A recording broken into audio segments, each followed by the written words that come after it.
नमस्कार। आज हम बात करेंगे भगवान कृष्ण की सबसे महान बात क्या है, जो उन्हें सबसे महान बनाती है। भगवान कृष्ण की सबसे महानता क्या है?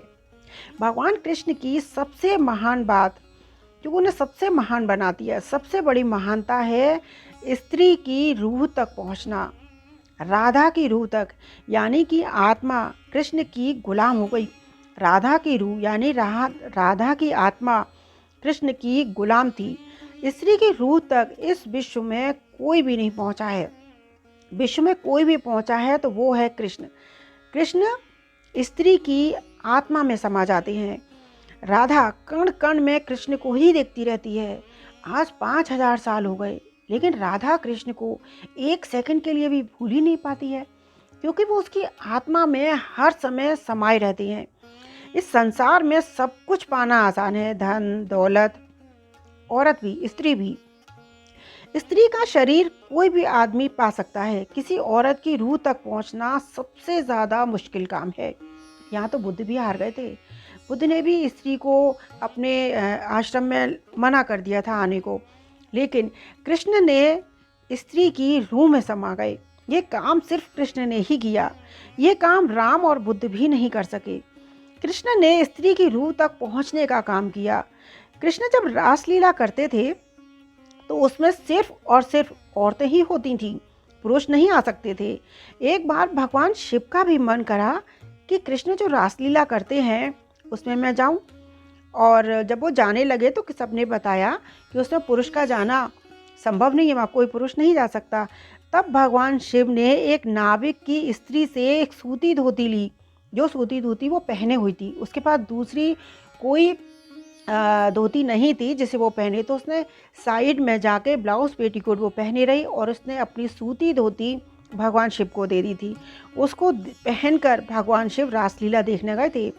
भगवान कृष्ण जब रासलीला करते थे तब स्त्रियां इतनी आनंदित हो जाती थीं कि वो पूरी दुनिया भूल जाती थीं, जबकि कृष्ण का प्यार तो छूट चुका था। राधा तो उनके पास नहीं थी। कृष्ण का स्त्री के साथ रासलीला करना बिल्कुल ऐसे ही है, मतलब सोचकर देखिए कि जिसका प्यार छूट गया हो ये, और वो नाच रहा है, मतलब जिसका प्यार, खुद का प्यार छूट गया है और वो स्त्रियों के साथ नाच रहा है और उनको इतना आनंदित कर रहा है कि वो हजारों साल तक उसको भूल नहीं पा रही हैं। ये बिल्कुल ऐसे ही है जैसे महीनों भूखे व्यक्ति को रोटी दी जाए और वो उस रोटी से आनंदित हो, और वो उस रोटी से इस तरह से खेले कि रोटी भी आनंदित हो जाए। मतलब आप समझ रहे हैं, एक भूखा व्यक्ति है, महीनों भूखा, जिसने खाना नहीं खाया है कई दिनों से, और उसके सामने रोटी आए और वो रोटी से इस तरह से खेले कि रोटी भी खुश हो जाए, रोटी भी आनंदित हो। आप समझ सकते हैं ऑपोजिट चीज़ में, कि दुख में भी आप इतने आनंदित हो जाएं कि दुखी व्यक्ति को आप आनंदित कर दें। वो है भगवान श्री कृष्ण। उनके मन में रोटी को देखकर ना तो कोई नीयत खराब हो, और ये तो दूर की बात, अपने परम आनंद में वो नाचे। यही बात भगवान श्री कृष्ण को सबसे महान बनाती है। वो प्यार के सागर हैं और खुद ही प्यासे हैं। उनकी प्यास सिर्फ राधा बुझा सकती है, और उनके पास जो नहीं थी फिर भी वो नाच रही हैं। राधा अपने जन्म में, पहले जन्म में ही अपने पति के घर बच्चा सब छोड़कर कृष्ण के पास आ गई थी। काफ़ी दिन उनके पास रही, और जब जाने लगी तो थोड़ी दूर चलने के बाद जब उसे लगा कि अब वो मरने वाली है, उसके प्राण निकलने वाले हैं, तो वहाँ से एक व्यक्ति जा रहा था। उसने उससे कहा, जरा कृष्ण को बुला लाओ। तभी उसने देखा कि कृष्ण उसके पीछे पीछे ही चले आ रहे थे, और उसने जल्दी से कृष्ण से कहा, तुम जल्दी से बांसुरी बजाओ। भगवान कृष्ण ने तुरंत बांसुरी बजाई। राधा उनकी गोद में लेटी हुई थी। राधा ने बांसुरी सुनते सुनते ही प्राण त्याग दिए। कृष्ण ने बांसुरी उसी समय तोड़ दी। राधा ने जिंदगी भले ही ना जी पाई, पर मौत कृष्ण की बाहों में ही हुई थी। और राधा ने कृष्ण और राधा के, और राधा कृष्ण में, और कृष्ण राधा में बस गए। दोनों का शरीर आधा आधा है। वो जहाँ भी रहते हैं एक शरीर में ही पूर्ण आत्मा कोई है पूरे इस ब्रह्मांड में, तो वो कृष्ण और राधा हैं। राधा का आधा शरीर हमेशा कृष्ण का रहता है और आधा शरीर राधा का। ऐसे ही कृष्ण का भी आधा शरीर में राधा रहती है और आधे शरीर में कृष्ण रहती हैं। इसलिए वो दोनों अपने आप में पूर्ण हैं। इस धरती पे किसी के लिए भी यदि ये बात लागू होती है, दो जिस्म एक जान, तो वो सिर्फ और सिर्फ राधा और कृष्ण पे है। उनका प्यार इतना निष्काम प्यार है कि राधा के सामने जब कृष्ण आते हैं तो भी वो उनसे लोगों की भलाई, पूरे ब्रह्मांड की भलाई की ही बातें करती है। कई बार तो कृष्ण से चपात लगाते हैं कि तुझे हमेशा ब्रह्मांड की पड़ी रहती है, तुझे मेरी बिल्कुल चिंता नहीं है, तुझे मुझसे कुछ नहीं चाहिए। राधा मुस्कुरा देती है। उन दोनों का प्यार इतना निष्काम प्यार है जिसे इंसान कभी नहीं समझ सकता। एक बार की बात है कि एक जंगल में एक संत छोटी सी कुटिया बना रहे थे, जहाँ पर एक नदी भी बहती थी। वो दिन भर भगवान के मंत्रों का जाप करते और जंगल में मिलने वाले फल खाकर को खुश रहते। उनकी कुटिया के पास ही बड़े बड़े बांस के पौधे उग गए थे। संत बांस से टोकरी बनाना जानते थे। एक दिन उन्होंने मंत्र जाप करते करते बांस से टोकरी बना दी। टोकरी बहुत ही सुंदर और मजबूत बना ली। संत ने सोचा कि ये टोकरी मेरे लिए तो किसी काम की है नहीं, तो उन्होंने वो टोकरी नदी में बहा दी। अब संत रोज एक टोकरी बनाते और नदी में बहा देते। इस काम में उन्हें बड़ा आनंद मिलता था और समय भी कट जाता था। कुछ दिन तक तो वो ये काम करते रहे। ये क्रम चलता रहा। संत सोच रहे थे कि ये टोकरी किसी न किसी के काम आ जाएगी, लेकिन एक दिन संत ने सोचा ये जो मैं कर रहा हूँ, लेकिन मुझे इससे कोई फ़ायदा नहीं है, कोई लाभ नहीं है, तो उन्होंने छोड़ दी। मुझे बिना वजह मेहनत नहीं करनी चाहिए। उन्होंने टोकरी बनाना बंद कर दिया। एक दिन वो नदी के किनारे टहल रहे थे, तभी कुछ दूर चलने के बाद उन्होंने देखा कि नदी के किनारे एक बूढ़ी महिला बैठी है। जब वे उसके पास पहुंचे तो उन्हें मालूम हुआ कि वो रो रही है। संत ने पूछा कि तुम क्यों रो रही हो, तुम्हारे रोने की वजह क्या है? बूढ़ी महिला बोली, कुछ दिन पहले तक इस नदी में रोज एक बहुत सुंदर सी टोकरी आती थी बहकर। मैं उस टोकरी को निकालकर पास के गांव में बेच आती थी। इससे जो कुछ पैसे मिलते थे उससे मेरा जीवन चल रहा था, लेकिन अब टोकरी आना बंद हो गई है, तो खाने की व्यवस्था करना बहुत ही मुश्किल हो गया है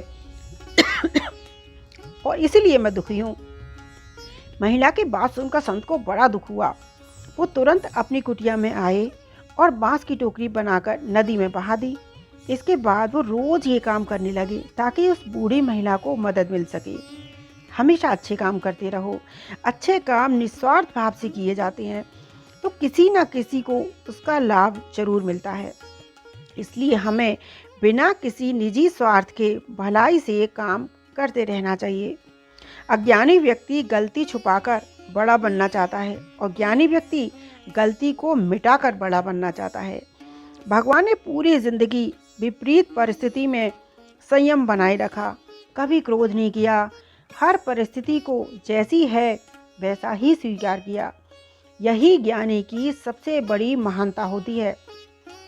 आत्मबल सबसे ज़्यादा तब बढ़ता है जब तुम्हारी ज़िंदगी में विपरीत परिस्थिति आती है, जब कोई एकदम उल्टा जो तुम चाह रहे हो या जिस समय तुम्हें जो चीज़ मिलनी चाहिए, जब वो चीज़ उस समय नहीं मिलती है, तब उस समय तुम अपनी शांति को बनाए रखते हो। ये ज़िंदगी की सबसे बड़ा संयम और सबसे बड़ी शांति और शक्ति होती है। क्रोध एक ऐसी स्थिति है जिसमें जीव मन से अधिक गति से कार्य करता है। लालच वो मन स्थिति है जिसमें स्वाद करुणा से अधिक गति से कार्य करता है। प्रतिशोध जिसमें मनुष्य दूसरों से अधिक स्वयं को हानि पहुंचाकर सुख पाता है।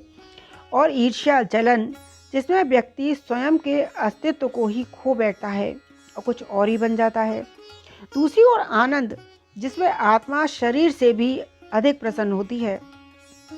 प्रेम वो परम भाव है जिससे हमारा दुख सब में बढ़ जाता है और सबका सुख हम में आ जाता है। अब आप स्वयं सोचिए आपको क्या बांटना है। भगवान को शरीर में कोई आसक्ति किसी चीज़ में नहीं होती, तभी भगवान ने सोने का महल बनाया और अंत समय में उसी महल को छोड़कर पेड़ के नीचे ध्यान किया। भगवान कृष्ण ने संसार की सबसे कठिन चुनौतियां स्वीकार की, स्त्री की रूह तक पहुंचने की।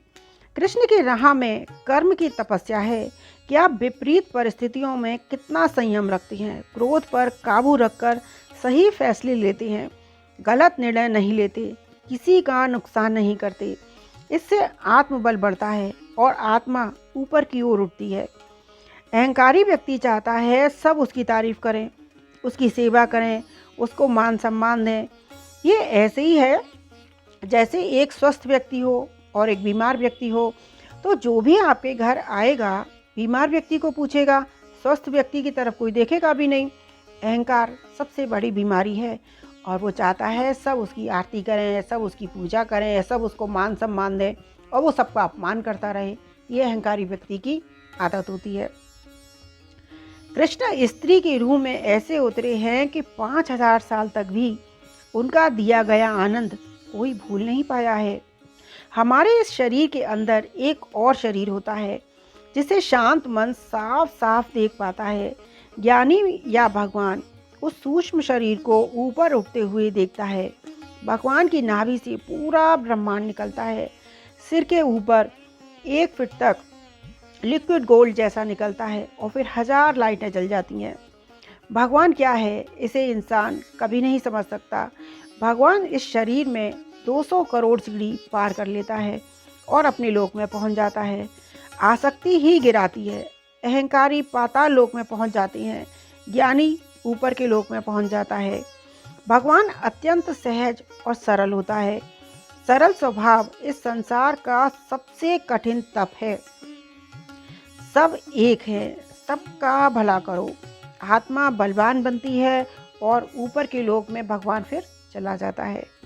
दूसरी चीज़ जो कृष्ण को सबसे महान बनाती है वो है कि उनसे ज़िंदगी में हर चीज़ छूटती गई। पैदा होते ही माँ बाप छूटे, फिर उनका प्यार राधा छूटी। बाद में महाभारत के युद्ध में गांधारी ने अपने बच्चों के ख़त्म होने की, जो उनके गांधारी के बच्चे जो ख़त्म हुए उसकी वजह उन्होंने कृष्ण को माना और उन्हें श्राप दिया। तब भी भगवान कृष्ण शांत रहे, विचलित नहीं हुए। किसी भी विपरीत परिस्थिति में वो विचलित नहीं हुए। वो सारे ज़िंदगी राक्षसों से घिरे रहे, फिर भी संतुलन बनाए रखा। यही उनकी सबसे बड़ी विशेषता है। सबसे ज़्यादा आत्मबल बढ़ता है जब आपके सामने विपरीत परिस्थिति हो और आप क्रोध ना करें, विचलित ना हो, एकदम अपना तापमान ना बिगाड़ दें, गलत कदम ना उठाएं, सही समय का इंतज़ार करें। एक गुरु ने अपने शिष्य को सब सिखाया, जितना भी उसे पता था सब सिखा दिया। सभी ग्रंथ, धर्म ग्रंथ सीखने के बाद उन्होंने अपने शिष्य से कहा कि आखिरी सीख के लिए उसे पास के गुरु के पास जाना है। शिष्य चकित था, बड़ा उसे ताज्जुब हुआ कि उसके गुरु दूसरे गुरु से अधिक सुशिक्षित हैं, अधिक तप है उनके पास, फिर वो बगल वाले गुरु के पास क्यों भेज रहे हैं। यद्यपि असमंजस में था, फिर भी अपने गुरु की आज्ञा पालन करने का निश्चय किया और वो दूसरे गुरु से मिलने उनके आश्रम में गया। उसे ये देखकर बड़ा आश्चर्य हुआ कि दूसरे गुरु के शिष्यों को प्रेम से भोजन परोसने, बर्तन साफ करने में मगन थे। दूसरे गुरु का व्यवहार देखकर शिष्य को समझ में आया कि प्रेम पूर्वक सेवा करने का अर्थ क्या होता है। इसके बाद उसने पूछा और एक गंभीर चीज़ देखी। रात में सोने से पहले गुरु ने स्वयं बर्तन धोकर उन्हें सही क्रम में रखा। अगली सुबह वह बर्तनों को निकालकर उन्हें फिर से धोने लगे, फिर खाना बनाया। शिष्य हैरान था, गुरु को सुबह फिर से बर्तन धोने की क्या ज़रूरत है जब वह पहले ही रात को धो चुके हैं और बर्तन गंदे भी नहीं हुए हैं। शिष्य ने सारे विवरण को देखा और अपने गुरु के पास आया। उसने कहा, गुरुजी, मैं यह विचित्र बात समझ नहीं पा रहा हूँ कि वो धुले बर्तनों को दोबारा क्यों धोते हैं। गुरु ने उत्तर दिया, हाँ, मैं चाहता था कि तुम इसी समय को गौर से देखो, इसी समझ को गौर से देखो और पूरी तरह से समझो। तुम अपने अपने मन को नियमित रूप से साफ करते हो, परंतु राह चलते कोलाहल और धूल तुम्हारे मन पर इकट्ठा होने लगता है। अब यह मत कहना कि एक बार ध्यान लगाने के बाद तुम रुक जाते हो। जब तक तुम्हारा मन धूल बटोरता है तब तक उसे लगातार साफ करना पड़ता है। यह हमारे मन को साफ और शुद्ध करने की निरंतर प्रक्रिया है। प्रत्येक मनुष्य का लक्ष्य अपने वास्तविक आत्मा का बोध करना है और अंत में उस स्रोत में विलीन होना है। जब हम अपने दैनिक कर्तव्यों, संसार में उलझे रहते हैं जब तक अपने वास्तविक आत्मा के बारे में ना हमारे पास समय होता है और ना ही हम मनन करने का कष्ट करते हैं। इंसान हमेशा रिश्तों, अपने शरीर के में लगा रहता है, फिर शरीर की बीमारी से या रिश्ते छूटने से दुखी होता है। इसका कारण यह है कि हम जिसके पीछे भागते हैं वह अस्थिर और नश्वर है। इस बात को समझना आसान नहीं है, इसे करना बहुत ही मुश्किल है, परंतु सत्संग और अच्छे लोगों की संगत में विवेकी व्यक्ति हमें याद दिलाते हैं कि हम कौन हैं और हमारे जीवन का अंतिम लक्ष्य क्या है। आत्म प्राप्ति के मार्ग पर अच्छी संगत पहला कदम है। आपको यदि आत्मा का रस जानना है, आत्मा की उन्नति करनी है, तो हमेशा ध्यान रखना चाहिए कि हम किसका साथ कर रहे हैं, क्योंकि आप जिसका साथ करते हैं, जिसके साथ आप रहते हैं, उसका असर आपके ऊपर बहुत ज़्यादा होता है। इसलिए हमेशा अपनी संगति पर ध्यान देना चाहिए। कृष्ण की ज़िंदगी की सबसे बड़ी महानता है कि उन्होंने स्त्री की रूह में बस गए हैं।